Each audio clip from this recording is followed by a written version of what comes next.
নমস্কার, balcony gardener চ্যানেলে আপনাদের সবাইকে স্বাগত। বর্ষা মোটামুটিভাবে শুরু হয়ে গেছে। কম বেশি প্রতিদিনই কিন্তু বৃষ্টি পড়ছে। আমাদের গাছগুলো তরতাজা হয়ে উঠছে, সঙ্গে একটু ভয়ও ডেকে নিয়ে আসছে, ফাঙ্গাল আক্রমণের ভয়। এই সময়টা গাছেদের জন্য খুব ভাইটাল একটা সময়। সারা বছর যে পরিমাণে গাছে ফাঙ্গাল আক্রমণ হয় তার থেকে অনেক গুণ টেন্ডেন্সি বেড়ে যায় এই সময়টা, বর্ষার সময়টায় গাছেদের মধ্যে ফাঙ্গাল আক্রমণের টেন্ডেন্সি। ফাঙ্গাল আক্রমণে কিরকম হয়?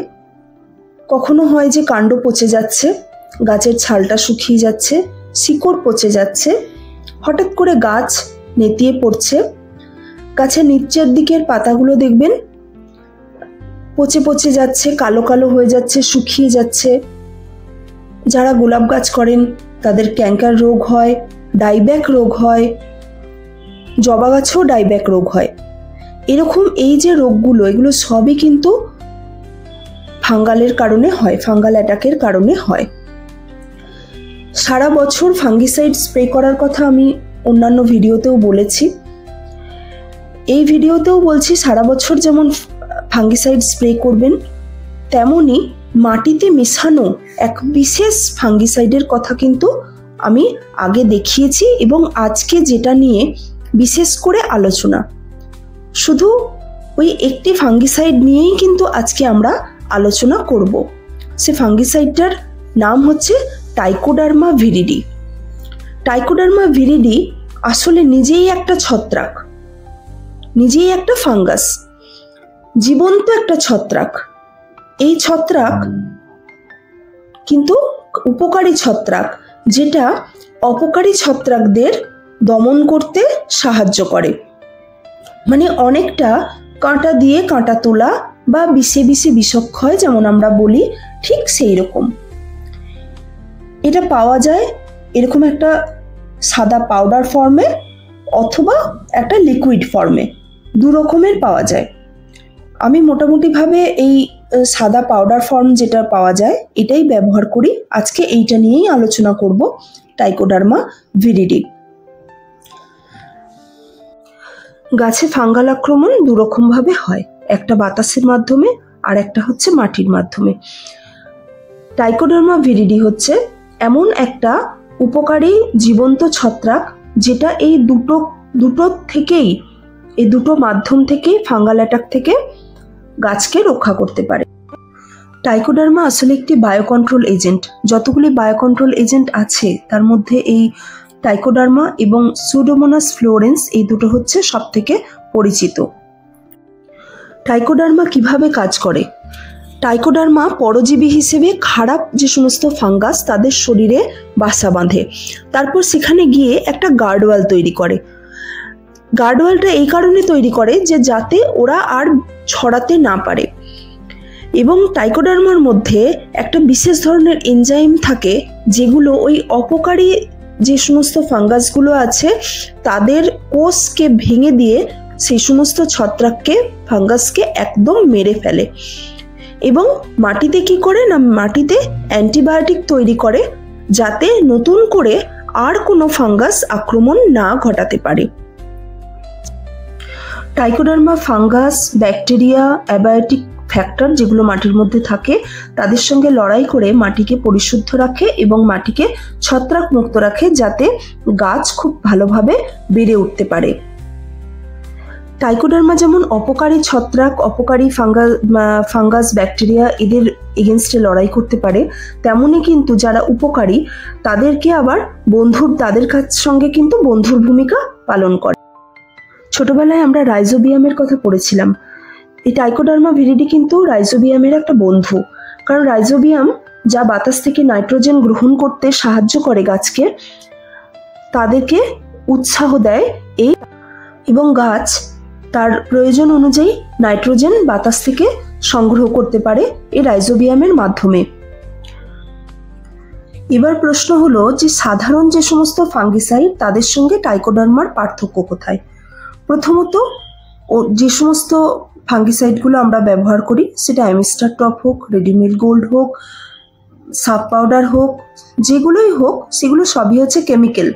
এবং এটা হচ্ছে কিন্তু জৈব, একদম অর্গ্যানিক জিনিস এটা। তাহলে এটা 1 নম্বর পার্থক্য।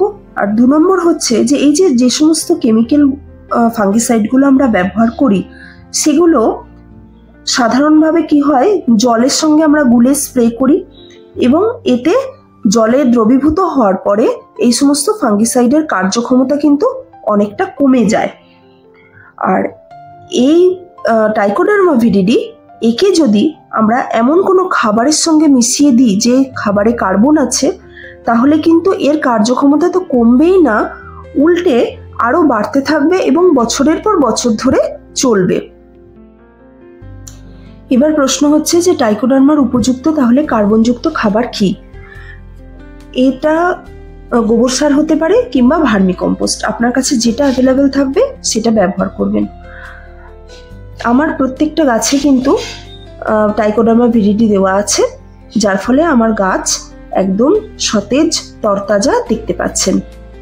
ট্রাইকোডার্মার উপকারিতা শুধুমাত্র ছত্রাক তাড়ানো নয়, এটা মাটির উর্বরতাকে বাড়িয়ে তোলে, মাটিতে ফসফেটের পরিমাণ বাড়ায়, আয়রন ম্যাগনেসিয়াম এইগুলোকে মাটির সঙ্গে ভেঙে মিশিয়ে দেয়, যার ফলে গাছ খুব তাড়াতাড়ি এগুলো গ্রহণ করতে পারে। তাহলে ট্রাইকোডার্মা কিভাবে ব্যবহার করবেন? প্রথমত হচ্ছে যে বললাম গোবর সার বা ভার্মি কম্পোস্ট। আমি দেখুন এখানে একটা ভার্মি কম্পোস্ট নিয়েছি। ভার্মি কম্পোস্ট বা গোবর সারের রেশিও হবে 1:100, মানে ধরুন 100 কেজি ভার্মি কম্পোস্ট বা 100 কেজি গোবর সারের সঙ্গে 1 কেজি পরিমাণ হচ্ছে ট্রাইকোডার্মা মিশিয়ে যদি 7 দিন রেখে দেওয়া যায়, তাহলে ট্রাইকোডার্মার কার্যক্ষমতা অনেক বেশি বেড়ে যায়।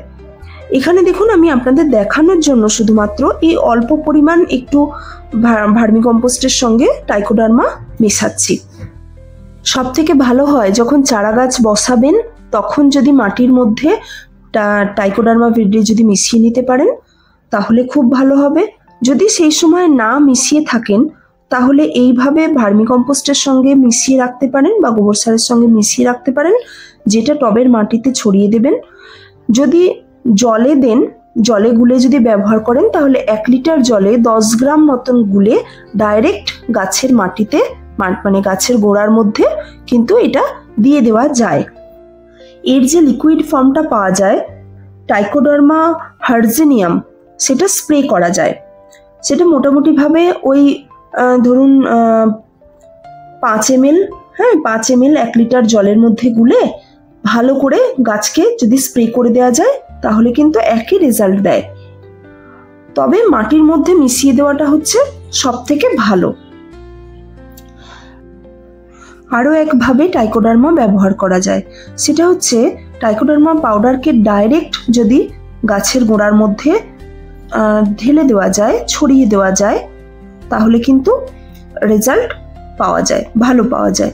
যদি ধরুন আপনি মাটির মধ্যে মেশাননি, যখন গাছ বসিয়েছেন তখন এইভাবেও কিন্তু মাসে 1 বার করে যদি দিয়ে দেন তাহলে কিন্তু ভালো হয়। মাটির মধ্যে যেহেতু দেখুন আমি দিচ্ছি এখানে, এই যে ছড়িয়ে দিয়েছি, ছড়িয়ে একটু মিশিয়ে দিচ্ছি, তার কারণ হচ্ছে আমার এই টবের মধ্যে কিন্তু ভার্মি কম্পোস্ট দেওয়া আছে, তাহলে ওর খাবার এখান থেকে পেয়ে যাবে, তাহলে অসুবিধা হবে না, এইভাবে বেড়ে উঠবে, সুন্দরভাবে গাছটা বেড়ে উঠবে এবং ফাঙ্গাল আক্রমণের হাত থেকেও গাছকে ডাইরেক্ট টবের মাটিতে ছড়িয়ে দেওয়ার জন্য এর মাপ হবে মোটামুটি, যদি খুব ছোট পট হয় তাহলে 1/2 চামচ, একটু বড় যদি হয় তাহলে 1.5 থেকে 2 চামচ পর্যন্ত দেওয়া যাবে।